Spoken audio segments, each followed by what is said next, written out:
ఈ రోజు state government కూడా ప్రోయాక్టివ్ గా ఈ రోజు రావడం, ముఖ్యమంత్రి గారు స్వయంగా రావడం, ఆయనకున్నటువంటి ఆలోచనలు తెలంగాణ అభివృద్ధి కోసం కూడా ఆయన పాల్పంచుకోవడం ద్వారా ఈ రోజు అందరం కూడా సమిష్టిగా కృషి చేసి మనం అనుకున్నటువంటి లక్ష్యాలు చేరుకోవడానికి ఒక అవకాశం, ఒక వేదిక ఈ రోజు మాకు దక్కింది.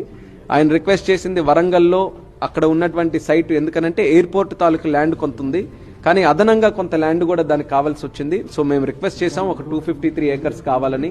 స్టేట్ ప్రోయాక్టివ్ గా దానికి కావాల్సినటువంటి డబ్బులు కూడా రిలీజ్ చేసి ల్యాండ్ ఎక్విజిషన్ త్వరితగతిన పూర్తి చేయాలని కూడా మొన్ననే ఆదేశాలు కూడా జారీ చేయడం జరిగింది. సో మేము వెయిట్ చేస్తున్నాం. ల్యాండ్ ఎక్విజిషన్ ఎంత తొందరగా అయితే ఎయిర్పోర్ట్ అథారిటీ ఆఫ్ ఇండియా తరఫున మేము పూర్తిగా రెస్పాన్సిబిలిటీ తీసుకొని అక్కడ బ్రహ్మాండమైనటువంటి ఎయిర్పోర్టు వరంగల్కి అందరికీ కూడా ప్రజలందరూ కూడా మెచ్చుకునే విధంగా అక్కడ ఒకటి ఏర్పాటు చేయాలని దాని మీద నిర్ణయం తీసుకోవడం జరిగింది. దానితో పాటు స్టేట్ గవర్నమెంట్ నుంచి మరొక 3 లొకేషన్లు కూడా వారు రిక్వెస్ట్ చేశారు. ఒకటి కొత్తగూడెం, భద్రాద్రి కొత్తగూడెంలో గతంలో ఒక సైట్ ఐడెంటిఫై చేసిన తర్వాత మా తరపున ఫీజిబిలిటీ స్టడీ చేస్తే అక్కడ ఉన్నటువంటి కొన్ని జాగ్రఫికల్ ఇండికేషన్స్ వల్ల, కొన్ని కారణాల వల్ల అది ఫీజిబిలిటీ లేకపోయేసరికి అక్కడ కూడా ఒక వేరే సైట్ ని ఈ రోజు ప్రపోజ్ చేయడం జరిగింది. దానికి మళ్ళీ ఎయిర్పోర్ట్ అథారిటీ ఆఫ్ ఇండియా నుంచి ఫీజిబిలిటీ స్టడీ చేయాల్సి వస్తుంది.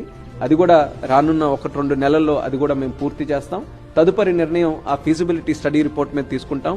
అలాగే భద్రాద్రి కొత్తగూడెం తరహాలోనే మనకి పెద్దపల్లి ఏరియాలో కూడా అక్కడ